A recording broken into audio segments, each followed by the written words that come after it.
제가 금요일 날 시간이 되는 대로 여러분과 함께 고린도 전서 말씀을 지금 쭉 나누고 있습니다. 8장부터 시작된 내용이 사실은 이제 10장 마지막까지 쭉 연결이 되는 건데요. 주제는 우상에게 바쳤던 제물, 이 제물을 과연 그리스도인들이 먹어도 되느냐, 이것을 먹는 것이 괜찮은가라고 하는 질문을 고린도 교회가 바울에게 했었고, 바울은 이 질문에 대해서 굉장히 많은 말로 여기에서 답을 하고 있어요. 우리가 이미 8장과 9장의 말씀을 나누면서 들었지만 굉장히 중요한 것은 그리스도인들에게는 자유라는 것이 있고, 이 양심이 꺼림이 없을 때 정말 여기에 우리의 신앙의 문제가 도전받지 않을 때 먹고 마시는 문제에 대해서는 저희가 자유롭게 선택할 수 있다라고 하는 것이 이제 기본이지만, 중요한 것은 이러한 우리의 판단이나 우리의 어떤 당당한 지식 같은 것이 결국 궁극적인 것이 아니라 그것보다 더 높은 곳에 있는 것이 바로 사랑이다. 이 사랑의 덕을 세우는 것, 이 덕을 세운다는 말은 오늘 본문에도 이제 등장을 하였는데요. 뭐 덕을 세운다, 우리말로는 덕을 세운다 이렇게 돼 있지만 헬라어 본문에는 뭐 덕을 세운다 이렇게 돼 있지 않고 그냥 말 그대로 build up 이렇게 돼 있습니다. 세운다. 무엇을 세우느냐라고 했을 때 우리 한국어로 이것을 풀어낼 때는 이제 덕이라고 하는 말을 써가지고 서로에게 덕을 세운다 이렇게 표현이 되어 있지만 사실상 이 말의 의미는 사람을 세운다는 뜻이에요. 사람을 세운다. 우리가 사람을 허무는 수도 있고 사람을 세우는 수도 있다라는 거예요. 그럼 어떻게 사람을 세우느냐? 여러분 한번 생각해 보세요. 누가 어떻게 무엇을 통하여 사람을 세울 수 있는가?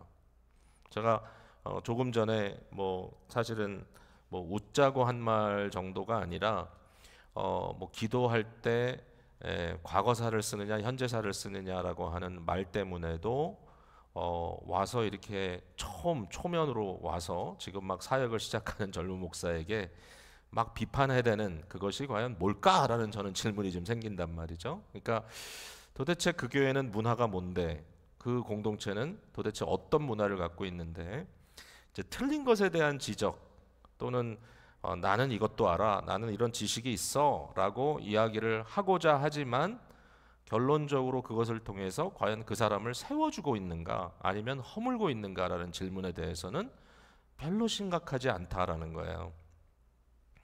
자, 잘못할 수 있어요, 사람이. 그리고 그 잘못이 정말 잘못일 수 있어요. 그러니까 잘못인지 아닌지를 깊이 고민해 봐야 되는 문제라면 내가 과연 잘 알고 있느냐라는 질문에 대해서도 좀 신중해야 돼요. 너무 자신만만할 필요가 없어요. 그런데 어쨌든 바울 사도가 이런 중요한 이제 문제를 다룰 때 제일 높은 가치는 사랑이라는 거예요. 그 사랑은 뭐냐? 사람을 허무는 게 아니라 세우는 거래요. 여러분, 이거 너무 심플한데요. 너무 어려워요. 왜냐하면 우리는 어떻게 해서든지 상대를 허물더라도 내가 더 높은 곳에 있다는 걸 보여줘야 되는 그러한 경쟁심을 갖고 살아가요.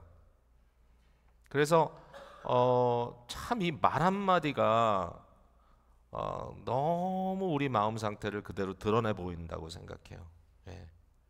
뭐 정당한 자리에서 정당한 토론을 위해서 진리를 규명하는 중요한 위치에서 그러한 합당한 자리에 우리가 얼마든지 argue 할 수 있어요. 얼마든지 어떤 문제에 대해서 옳고 그름을 따질 수 있지만 그러나 시도 때도 없이 나는 옳고 너는 그르다라는 전제를 가지고 사람들에게 덤벼드는 자세는 어느 누구에게도 아름답지 않아요.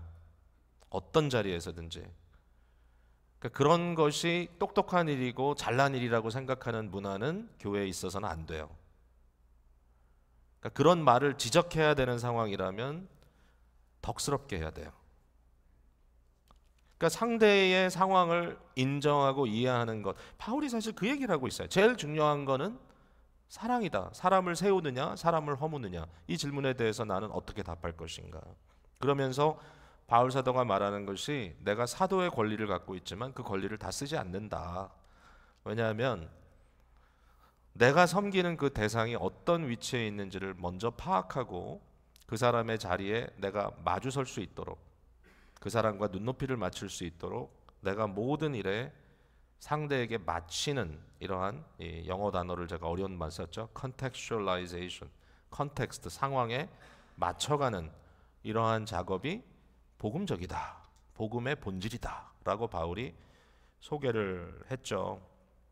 자, 이런 말을 한 후에 계속해서 오늘 10장으로 넘어오면서 이걸 어떻게 될 것이냐라고 하는 데 있어서 이제 10장에는 바울이 좀 더 다른 이슈를 하나 들고 나와요. 그것은 뭐냐면 너희가 우상 숭배를 우습게 할지 모르겠지만, 왜냐하면 이제 뭐라 그러죠? 우상이란 게 어딨냐? 우상 아무것도 아니다. 거기에 대해서 하나님께서 이사야서를 통해서 세상에 나무를 가져다가 이렇게 나무를 깎아가지고 우상을 세워놓는 사람들이 얼마나 어리석은가, 이제 그것을 보여주는 그 내용, 그 지식은 너무나 당연한 것이고 옳은 것이다라고 이야기를 하지만, 그러나 그러므로 말미암아 우상을 숭배하는 전에 가서 우상은 없으니까, 우상이라는 건 아무 문제가 없으니까 저 뭐야 뭐 저 나무 하나 세워놓은 거 이렇게 생각하면서 상대를 비웃으면서 내가 그 우상을 섬기는 신전에 들어가 앉아서 그 재물을 먹는다 할지라도 나한테는 아무 문제가 없다, 내 양심에 가책도 없고 나는 너무나 당당하다, 왜냐하면 저것이 아무것도 아니라는 지식을 내가 갖고 있기 때문에 라고 말하는 사람을 향하여 굉장히 중요한 경고를 던져요. 하나는 뭐냐면, 그러나 우상 숭배라고 하는 것을 그렇게 쉽게 생각하지 마라. 그 얘기를 제가 좀 드릴게요. 그 다음에 또 하나는 뭐냐면, 곁들여서 너희는 우상 숭배가 아무것도 아니라 하지만 그러나 귀신이라는 말을 여기 동원합니다. 귀신이라는 것을 이제 원어로 이야기하면 말 그대로 우리가 영어로 표현하자면 디먼입니다. 디먼이란 단어가 파생된 헬라어입니다. 이 마귀죠. 마귀 한마디로. 예. 사탄의 수하 아래 수많은 타락한 천사들이, 악한 영들이 활동하고 있고, 그 악한 영들의 그 활동이 우상 숭배와 결탁되어 있다고 하는 사실을 너희가 알지 못하느냐. 여기에 대해서 바울이 좀 더 심각한 영적인 문제를 여기서 지적해주고 있어요. 그러니까 한 단계 더 들어가는 거죠. 굉장히 중요합니다.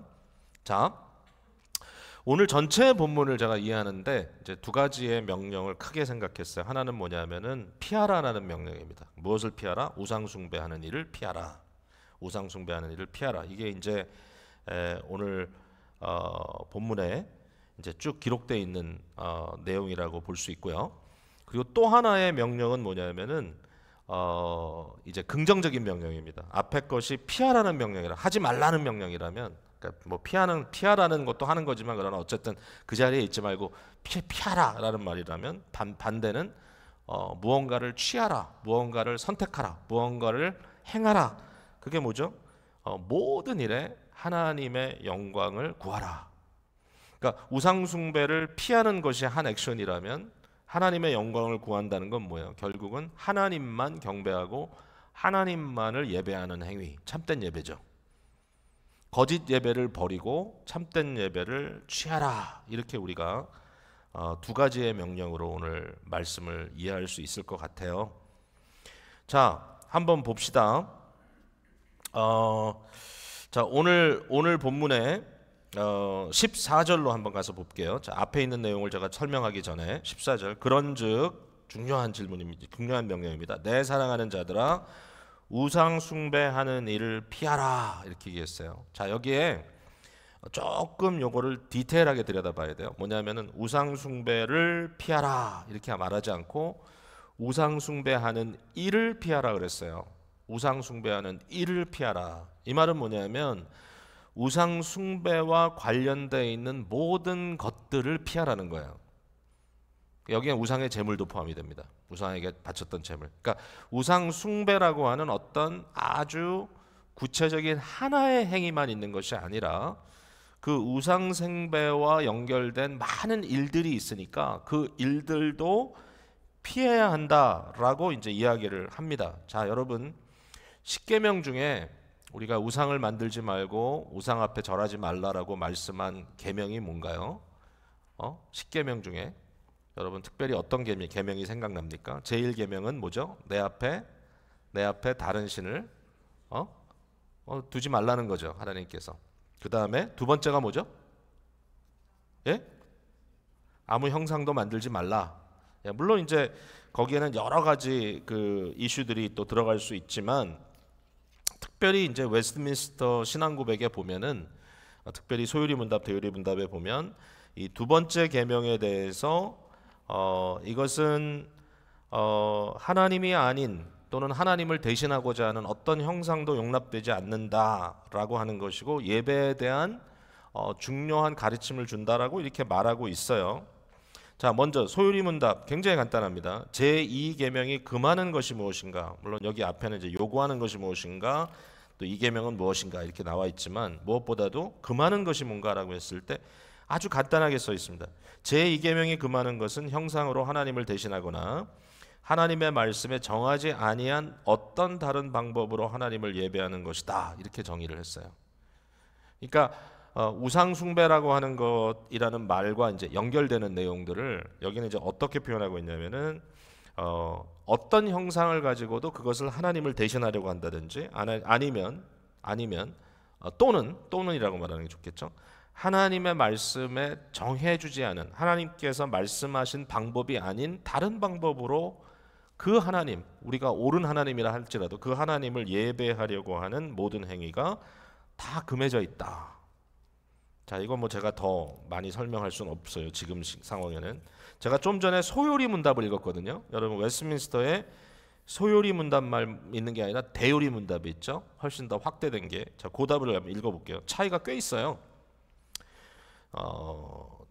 109문입니다. 이 제2계명에 금지된 죄들은 무엇인가? 자, 한번 읽어볼게요. 제2계명에 금지된 죄들은 하나님께서 친히 제정하지 않으신 어떤 예배를 고안하고 의논하고 명령하고 사용하고 어떤 형태로든 승인하는 것과 하나님의 삼위의 전부나 그중 어느 한 위의 표현이라도 내적으로 우리 마음속에나 외적으로 피조물의 어떤 형상이나 모양으로 만드는 것. 그러니까 이게 뭐 삼위일체 하나님인데 삼위의 어떤 한 위라 할지라도 세상의 피조물의 어떤 형상이나 모양으로 만드는 것은 옳지 않다 그랬어요. 그것을 예배하거나 그것으로 또는 그것에 의하여 하나님을 예배하는 모든 일. 그러니까 사실 엄밀히 얘기하면 여기서는 이제 뭐 우리가 가끔 예수님이다라고 하는 그 성화를 그려가지고 집에다 걸어놓곤 하잖아요.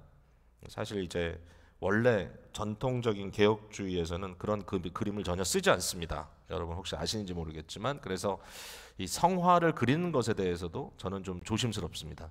사실은. 왜냐하면 마치 그게 예수님인 듯 그렇게 생각하고 예수님께 기도하는 경우도 있기 때문에, 그것을 예배하거나 그것으로 또는 그것에 의하여 하나님을 예배하는 모든 일, 거짓 신들의 표현을 만드는 것, 그것들을 예배하며 섬기는 것, 우리 자신들이 고안했거나 채택했거나 또는 고대의 제도, 관습, 경건, 선한 의도 혹은 어떤 명목 아래 추가하거나 삭감하여 하나님께 대한 예배를 부패케 하는 미신적 고안, 성직 매매 또 들어갑니다. 여기 신성 모독, 하나님이 정하신 예배와 규례들에 대한 모든 중요한 말이 들어가죠. 태만과 경멸과 방해와 반항, 이 모든 것들이 사실은 이 계명이 금하는 바다 그랬어요. 자, 이거 뭐 하나하나 띄어서 얘기를 해도 할 얘기가 많은데, 이제 이런 것들을 우리가 좀 깊이 고민해 볼 필요가 사실 있어요. 우리의 예배가 얼마나 더 순수해져야 되느냐. 자, 거기까지 가지 않더라도 오늘 본문이 우리에게 말씀해 주시는 중요한 본보기가 여기에 이제 등장을 합니다. 우상 숭배의 일들, 우상 숭배와 관련된 일들이 어떤 것인가? 여기에 대해서 바울 사도가 구약 이스라엘 사건을 본보기로 하고 있습니다. 여기에. 자, 6절에 이러한 일을 우리의 본보기가 되어, 이러한 일은 우리의 본보기가 되어, 그리고 11절에도 있죠. 그들에게 일어난 이런 일은 본보기가 되어.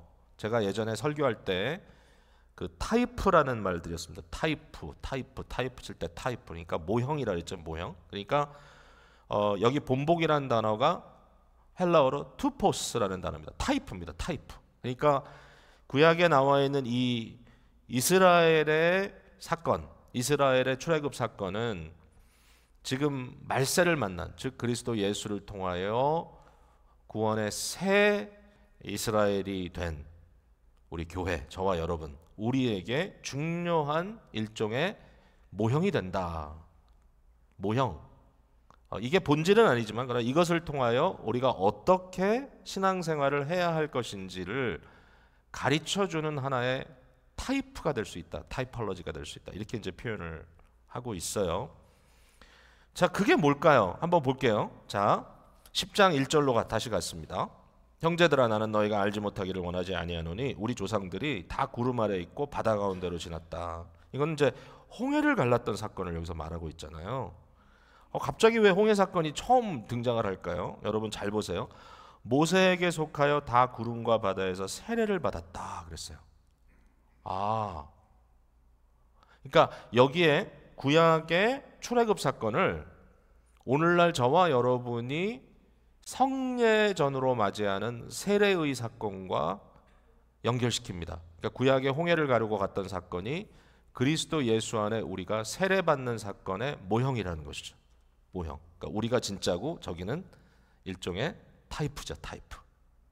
그렇죠? 자, 그 다음에 여기 보니까 다 같은 신령한 음식을 먹으며 다 같은 신령한 음료를 마셨으니 이는 그들을 따르는 신령한 반석으로부터 마셨으니 그 반석은 곧 그리스도시라. 굉장히 중요한 얘기를 하고 있어요. 그러니까 구약 성도들이 뭘 먹었습니까? 하늘에서 내려오는 만나를 먹었고 저들은 반석으로부터 흘러나오는 생수를 마셨잖아요. 음료를. 그래서 이것을 뭐라고 부르냐면 신령한 음식과 신령한 음료라 그랬어요. 그런데 그걸 뭐로 연결시키냐면은 그리스도로 연결을 합니다. 자, 여러분, 이게 지금 바울이 뭘 하려고 하는지 여러분들이 인식을 해야 돼요. 여기서 지금 강조하는 건 뭐냐면 성례전입니다. 성례전. 앞서서는 이제 세례를 언급했잖아요. 두 번째는 성찬을 언급하는 겁니다. 성찬. 저와 여러분이 성찬을 먹잖아요. 뭘 먹죠? 그리스도의 몸된 살과 그리스도의 흘린 피를 먹고 마시잖아요. 그것을 떡과 포도주부로 우리가 먹잖아요. 이것을 신령한 음식과 신령한 음료 이렇게 이제 표현을 한 거예요. 자, 이게 왜 갑자기 여기 등장을 하느냐면은 이게 우상 숭배와 연결을 시키는 거예요. 바울 사도가. 우리 이미 읽었어요. 10장 16절로 한번 가보세요.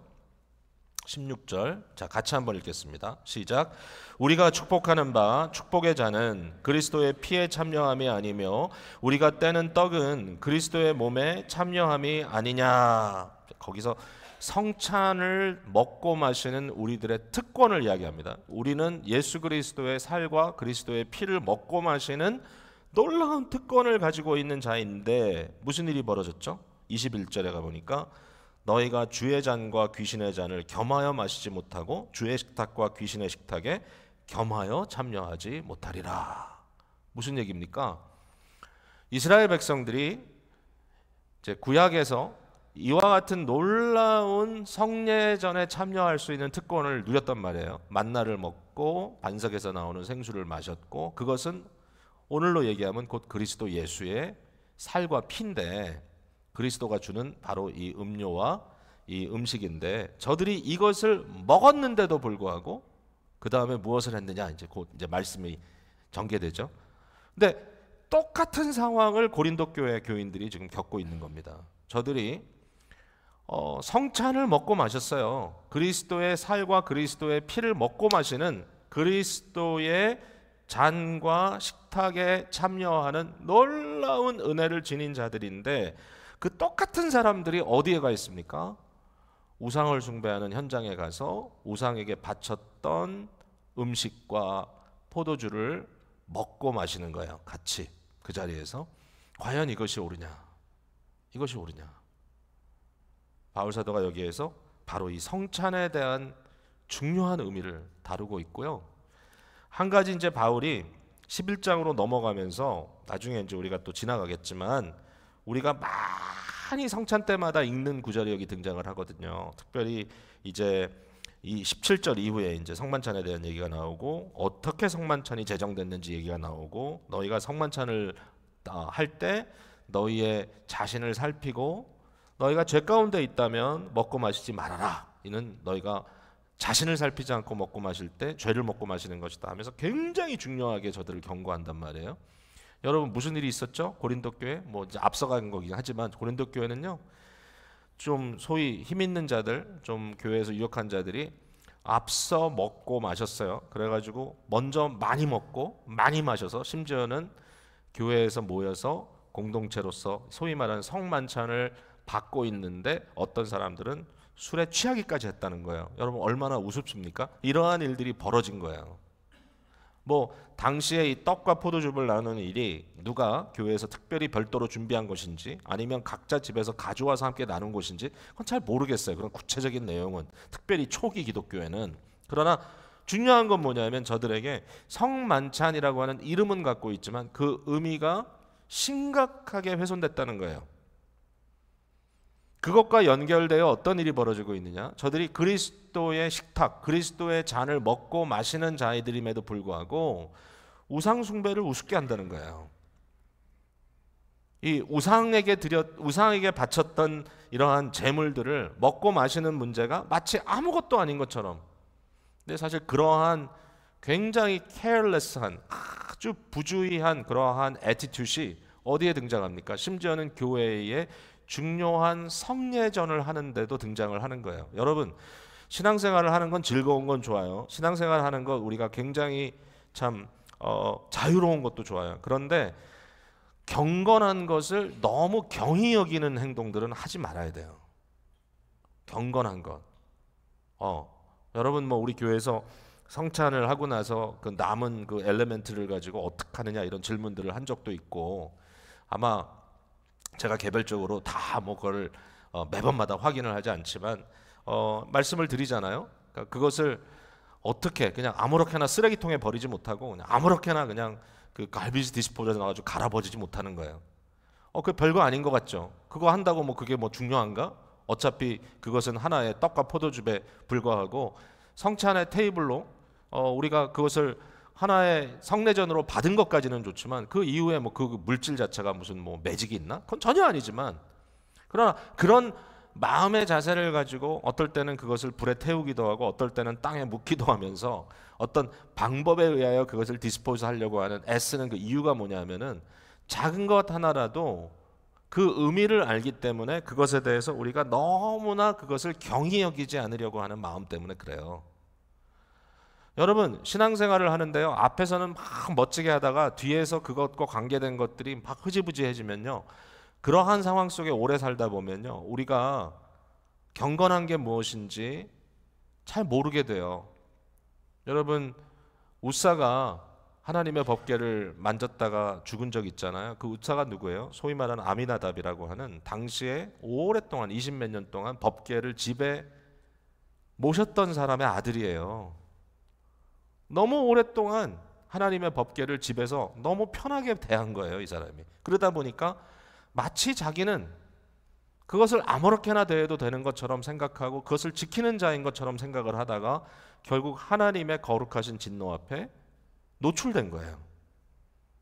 이래서 되게 중요합니다, 저희가 이 부분에 대해서. 그러니까 여기서 바울 사도가 굉장히 중요한 얘기를 하고 있다. 그 다음에 구약의 이스라엘 백성들이 본복인데 저들이 정말 이처럼 하나님의 은총을 받은 자들이고 저들에게는 세례라고 하는 과정을 통하여 또 성례전이라고 하는 과정을 통하여 이와 같이 저들은 하나님의 역사를 경험했음에도 불구하고 그들의 다수가 광야에서 죽었다는 거예요. 여러분 너무나 잘 아는 얘기죠. 40년 광야 생활을 통해서 한 세대가 다 멸망받았습니다. 왜 그랬느냐? 여기에 이제 네 가지 사건을 특별히 언급하고 있어요. 하나는 말 그대로 우상 숭배하는 사건입니다. 7절에 너희는 우상 숭배하는 자가 되지 말라. 그러면서 여기에 무슨 사건을 언급하고 있죠? 네. 모세가 시내산에 올라갔을 때 아론과 함께 백성들이 황금 송아지를 만들어 놓고 그 앞에서 춤추며 노래했던 사건. 우상을 만들고 섬겼던 사건. 그다음에 두 번째는 음행하지 말라 그랬어요. 8절에. 이건 무슨 사건을 지금 여기서 말하고 있죠? 모압 광야에서 모압 여인들과 음란하게 행하였다가 결국은 수많은 사람들이 죽임을 당했던 사건이죠. 9절에는 하나님을 시험하지 말라 그랬어요. 뭐죠? 결국 이 사건은 뭐냐면은 이스라엘 백성들이 하나님을 시험하고 하나님을 만홀히 여겼다가 무슨 일이 벌어졌죠? 불뱀을 보내서 수많은 사람들이 뱀에게 물려 죽어갔던 사건입니다. 그 유명한 구리뱀 사건. 마지막으로 여기 보니까 하나님을 원망하지 말라 했어요. 10절에 이 사건은 무엇을 얘기하죠? 바로 무리바 사건입니다. 예, 저들이 하나님을 원망하고 하나님께서 우리를 이곳에서 정말 소멸시키려고 아무 목적 없이 악한 마음으로 우리를 여기 불러냈느냐 그러면서 하나님 앞에 원망했던 사건. 근데 이 네 가지가 사실은 다 뭐예요? 우상숭배하는 일들이에요. 이게 다 우상숭배하는 일. 우상숭배는 그렇게 단순하지가 않아요. 물론 무언가를 만들어 놓고 그 앞에 절할 수도 있어요. 그렇다고 거기에다가 또 이게 하나님이다라고 하는 우상 송아지 황금을 입혀놓은 송아지 조각을 만들어 놓고 그걸 보고 바로 이것이 너희를 애굽에서 구원하여 낸 여호와다 이렇게 했던 정말 끔찍한 사건. 그뿐만 아니라 음행하는 사건. 여러분 구약에 보면은 선지자들이 이스라엘의 배교 사건을 음행이라고 많이 표현하고 있죠. 뿐만 아니라 하나님을 시험하는 사건, 하나님을 원망하는 사건. 이 모든 것들이 사실은 우상숭배다. 우상숭배와 관련된 일들이다. 그러면서 우리에게 굉장히 중요한 경고를 하고 있습니다. 선줄로 생각하는 자는 넘어질까 조심하라. 여러분 어떻습니까? 우리는 지금 어떤 상태에서 하나님을 향한 참된 예배를 드리고 있습니까? 항상 고민해야 된다는 거죠. 그러면서 하는 말이 여기 13절에 굉장히 유명한 말이죠. 사람이 감당할 시험 밖에는 너희가 당할 것이 없나니 오직 하나님은 미쁘사 너희가 감당하지 못할 시험 당함을 허락하지 아니하시고 시험 당할 즈음에 또한 피할 길을 내사 너희로 능히 감당하게 하신다. 자, 이 유명한 구절입니다. 이걸 가지고 우리는 이런 얘기를 하죠. 우린 절대로 감당할 수 없는 유혹이나 또는 시험을 당하지 않는다. 여기 시험이라는 말은 유혹이라는 의미를 가질 수도 있고요. 또 어떤 상황 속에 우리가 소위 말하는 테스트를 받는 굉장히 어려운 테스트를 가는 그런 이제 일로도 표현될 수 있는데, 그러나 저는 여기에 나와 있는 그 말씀의 내용을 들여다봤을 때 여기에 시험이라는 것은 저는 유혹, 죄를 향한 유혹이라고 하는 쪽이 훨씬 더 강하게 느껴져요. 왜 그런가 하면 여기 보니까 피할 길을 주신다는 말이 나와 있기 때문에. 피할 길. 이 본문에선 이게 제일 중요한 것 같아요. 시험 당할 즈음에 또한 피할 길을 주신다. 이 피할 길이라고 하는 단어는요, 말 그대로 도망할 수 있는 통로를 주신다는 말이에요. 에스케이프 루트입니다. 말 그대로. 우리가 어떤 그 유혹을 당하게 됐어요. 그 유혹을 당할 때 거기에 그냥 함몰당하는 것이 아니라 여기 이 말씀에 의하면 반드시 하나님은 너에게 피할 수 있는 길을 열어놓으셨다는 거예요. 그 순간에. 굉장히 어마어마한 믿음이죠, 이건. 그러나 말씀을 믿어야 되니까. 여기 피한다라는 말과 연결된 말이 나오죠, 14절에. 똑같은 말입니다. 사실 우리말로 번역을 하니까 같은 의미예요. 그런즉 내 사랑하는 자들아 우상 숭배하는 일을 뭐하라? 피하라. 예. 그 얘기를 하려는 거예요, 바울 사도가. 너희는 여러 가지 정황이나 상황 속에서 나는 이 상황 속에 어쩔 수 없이 이러한 형편 속에 있고, 그리고 나는 지식이 있는 사람이기 때문에 이 상황에 대해서 크게 개의치 않고, 내가 심지어는 우상을 모시는 불신자들이 우상을 모시는 어떤 그런 신전 안에 들어가서 저들과 함께 피할 수 없는 상황이기 때문에 먹고 마시는 상황에 있다 할지라도 나는 사실상 해안받을 게 없다라고 주장하는 자들에게 바울은 굉장히 중요한 얘기를 하고 있어요. 아니다. 어떤 정황이든지 만약에 죄의 유혹이 너희 앞에 있다면 너는 그 유혹을 정면으로 돌파하려고 하지 마라. 유혹 앞에 마치 네가 아무런 약점이 없는 존재인 것처럼, 마치 어마어마한 갑옷을 입고 있는 것처럼 내가 불을 통과해도 괜찮아, 내가 이 상황에서는 어떤 걸 통과해도 괜찮아 라고 생각하고 정면으로 대들지 마라. 그것은 거만하고 잘못된 길이다. 선줄로 생각하는 자는 넘어질까 조심하라. 유혹이 너에게 임할 때 너희가 유혹을 받는다, 또는 유혹을 받을 수 있는 상황 안에 들어왔다라고 생각하는 그 순간에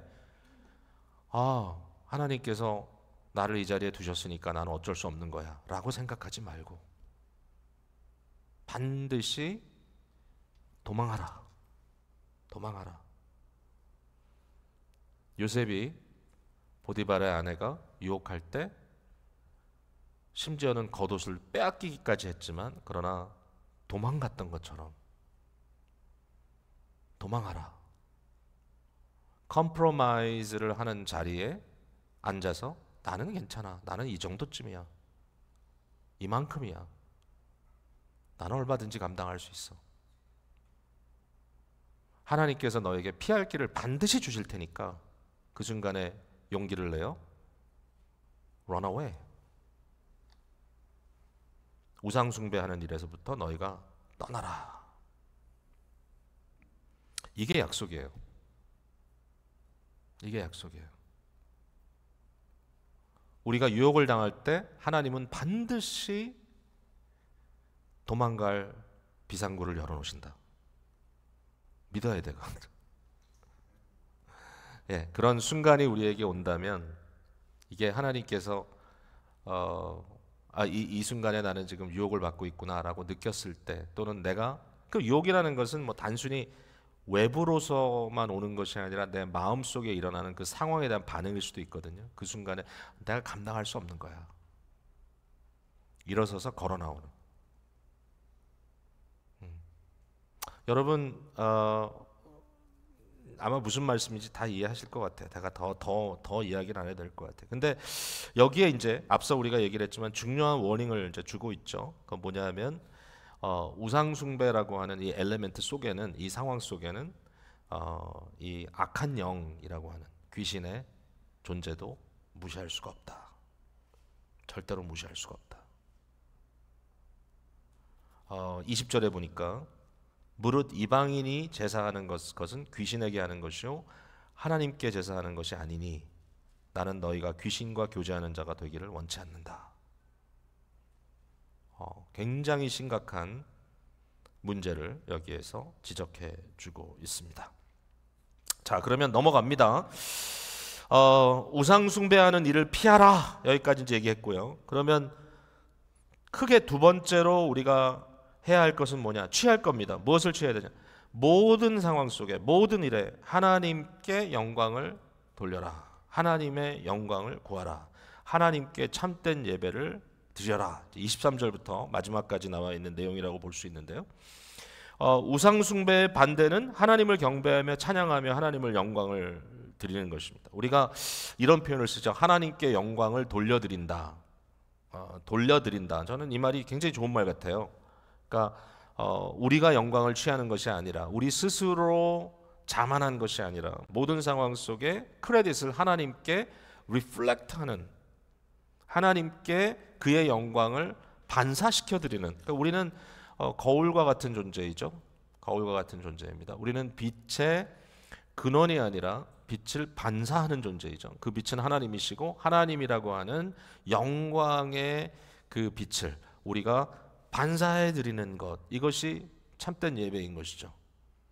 내가 그것을 취하는 것이 아니라 모든 나를 향하여 부어주시는 하나님의 은혜를 인하여 감사와 찬양과 경배를 주께 올려드리는 것, 영광을 되돌려드리는 것.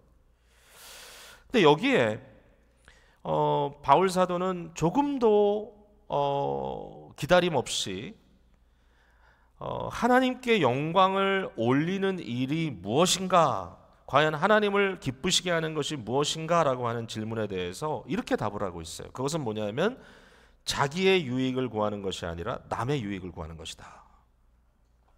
이게 하나님을 예배하는 것이다. 이게 하나님을 영화롭게 하는 것이다. 이게 하나님을 기쁘시게 하는 것이다. 결국 사랑으로 돌아가죠. 우리의 삶 속에 하나님을 영화롭게 하고 주를 경배하는 가장 중요한 삶의 원리는 곧 사랑이다. 자기의 유익을 구한다는 건 뭐예요? 결국은 내가 영광을 취하는 거 아니에요? 내가 모든 것의 베네핏을 내가 받는 것 아니에요? 자기의 유익을 구하는 것이 아니고, 물론 하나님께 돌려드리지만 하나님은 아무것도 필요한 분이 아니잖아요. 하나님이 뭐가 필요해요? 하나님은 아무것도 우리로부터 받아서 그가 없는 것을 쓸 일이 없단 말이에요. 모든 게 다 하나님 거예요.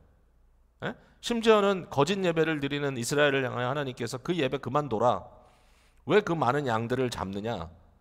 내가 뭐 배가 고파서 너한테 달라 그랬냐? 이 숲속에 있는 모든 게 다 내 건데, 이게 전부 다 내 건데, 아니 네가 가진 거고 몇 마리 내가 얻으려고 너한테 지금 구걸하는 거냐? 하나님께서 이렇게 말씀하시잖아요. 하나님은 우리로부터 받아서 필요에 쓸 그런 것이 없어요. 하나님은 다 가지신 분이에요. 그 하나님께서 우리에게 요구하는 게 뭐냐? 너희가 너희를 위하여 취할 것이 아니라 하나님께 돌려드려야 되는데, 그 돌려드린다는 건 뭐냐? 결국 너의 유익을 구하는 것이 아니라 남들의 유익을 구해라. 그들에게 돌려라. 내게 돌릴 것을 결국은 나의 이웃에게, 옆에 있는 자들에게, 내가 사랑해야 될 자들에게, 그들에게 돌려줘라. 그들을 세워줘라. 이게 바울의 논리인 거예요. 너무 당연하죠. 너무 맞는 말인데 이걸 우리가 좀 미스할 때가 많아요. 자신보다 남의 유익을 구하라는 말 앞에 저희는 무슨 생각을 해야 될까요? 저는 이것을 사역적인 삶이라고 부르고 싶어요. 사역적인 삶. 사역이라는 게 뭐죠? 사람을 섬기는 거예요. 우리가 교회에서 목회자들을 사역자라고 불러요. 그래서 사역자들은, 소위 말하는 목회자들은 무슨 일을 하고 무슨 일들을 또 결정하고 또 무슨 일을 하여튼 반응할 때 성도들이 봤을 때 저 사람이 자기 욕심 갖고 한다, 저 사람이 자기를 위해서 한다, 이런 생각이 들 때 시험 받아요, 사람들은. 왜냐하면 목회자들은 반드시 사역적인 마인드를 갖고 있어야 돼. 그래서 이 일을 통해서 내가 섬기는 자로 정말 낮아지고, 이런 말 많이 하잖아요. 여러분, 사역을 한다는 사람이 알고 봤더니 모든 게 다 자기 이익만 챙기고 있는 거고, 결국은 모든 것을 통해서 자기만 잘 먹고 편안하고 자기만 영광스럽고 이런 것을 한다면 여러분, 그것을 여러분들이 받아들일 수 있겠어요?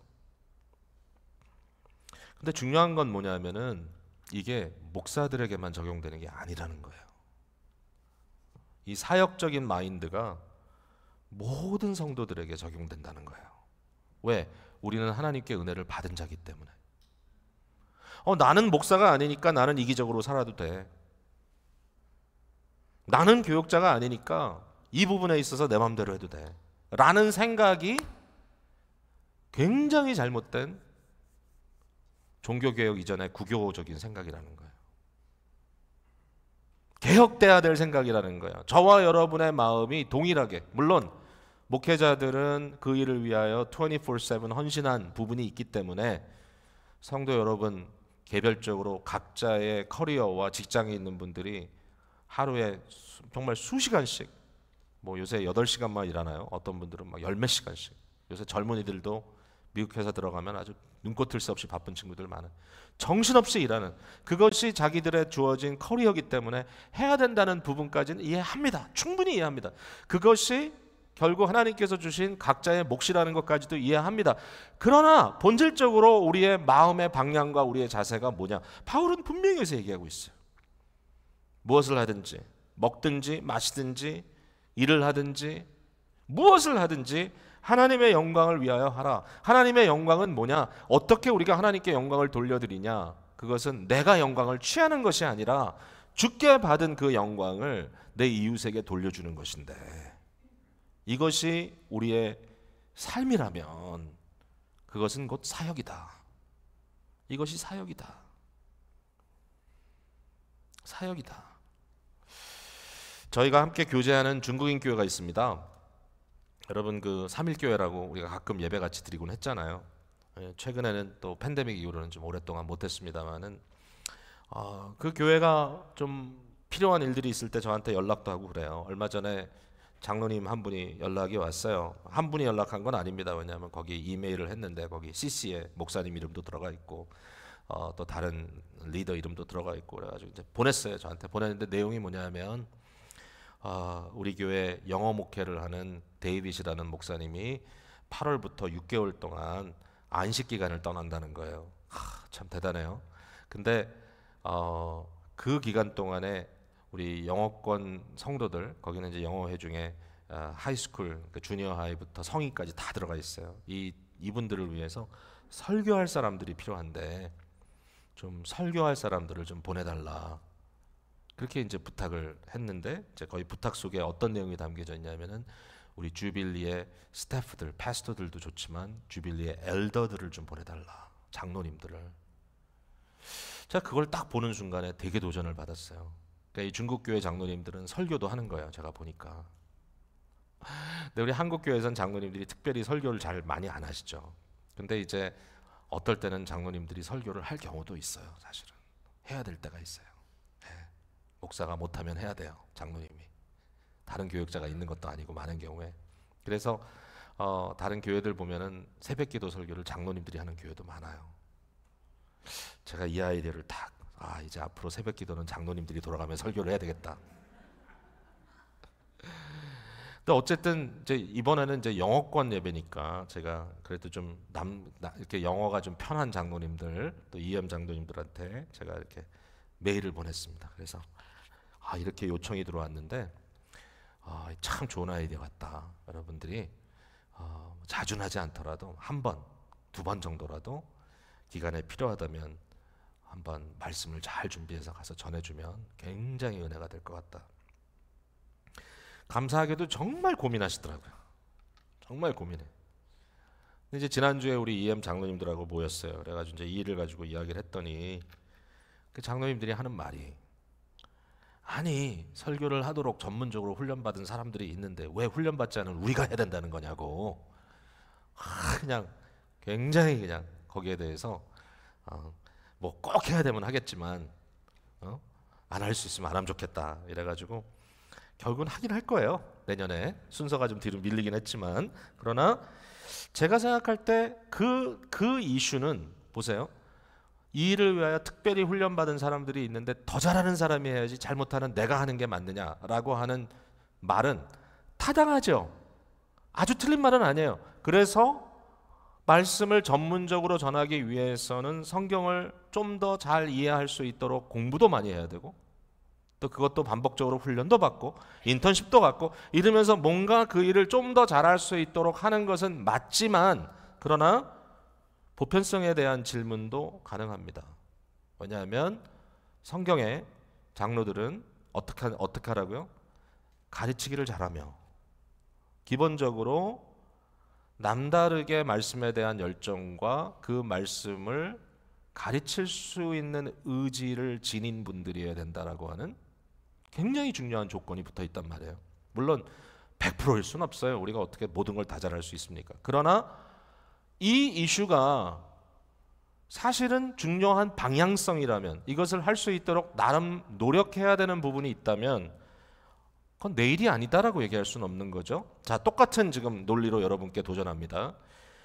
미니스트리라고 하는 것을 아니 목사들이 있는데 그걸 왜 내가 해야 돼? 제가 지난번에 일본 얘기하면서 일본 교회가 부흥이 안 되는 중요한 이유 중에 하나가 너무나 사역에 대한 분담을 그들은 강조하고 있어요. 교회 일은 목사가 해야지 그걸 왜 내가 해? 목사나 목사 가정이 하는 거지. 이러면서 어떤 일에 대해서 정말 일부만 손을 대고 절대로 책임지지 않는단 말이에요. 그런 얘기를 하더라고요. 현재의 목회자들이. 그래서 참 심각하다. 물론 이제 저와 여러분이 그렇다는 건 아닙니다. 그러나 기본적으로 이 자리에 있는 모든 분들, 오늘 특별히 우리 권사님들이 특송까지 해주셨는데 여러분이 미니스트리 하는 것, 사역하는 것은 적어도 방향성에 있어서 타당하다라는 거예요. 타당하다. 이게 뭐냐? 하나님께 받은 그 영광, 하나님께 받은 은혜를 하나님께 돌려드리는 방법이다. 이게 섬김이다.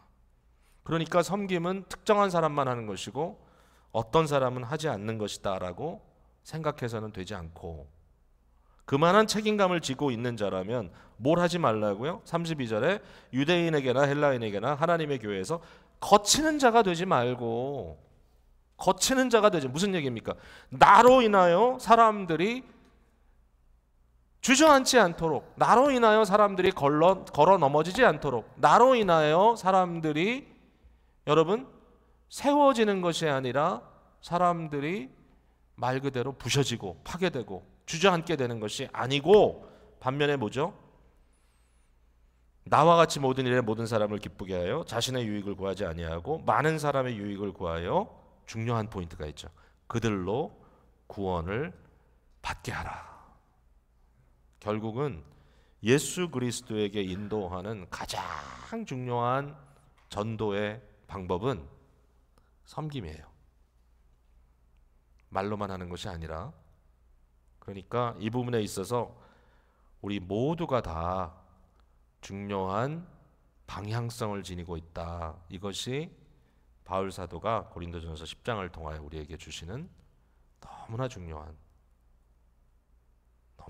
교훈입니다. 오늘도 이 말씀을 여러분 마음에 받고, 제가 여러분께 뭔가를 더 하라고 지금 푸시하는 게 아니고요. 더 하라 이게 아니라 기쁘게 하려는 거예요. 당연하게 하려는 거예요. 당연하게. 네. 여러분, 우리 여기 교육자들도 많은데 저희 기쁨의 교회 교육자들이 너무 감사하고 행복한 이유는 기쁘게 하기 때문에 그래요. 제가 우리 교회 사역하는 사람들한테 아주 특별한 경우가 아니고는 뭐 안 한다고 뭐라 그런 경우는 전혀 없어요. 기쁘게 해. 그럼 되지 뭐. 잘하고 조금 못하는 거는 시간이 가면 더 잘할 수도 있고, 그러나 무엇을 하든지 사역을 통해서 우리에게 기쁨이 있는 것이 아니라 마치 내가 하지 않아도 될 일을 억지로 하고 있는 것처럼, 이것을 함으로써 내가 손해를 보는 것처럼 생각하는 것만큼 비기독교적인 것이 없다. 왜? 결국 하나님께 내가 받은 것에 대한 돌려드림에 대한 개념이 없는 거니까. 뭐예요? 결과적으로 내가 영광을 취하고 내가 유익을 구하고 결국은 모든 것이 나에 대한 것이야 라고 얘기하는 것이라면, 엄밀히 들어가서 얘기를 하자면 그게 곧 우상숭배다. 왜? 자기가 우상이니까. 이 문제를 우리가 깊이 고민해 나가야 될 거라고 생각이 됩니다.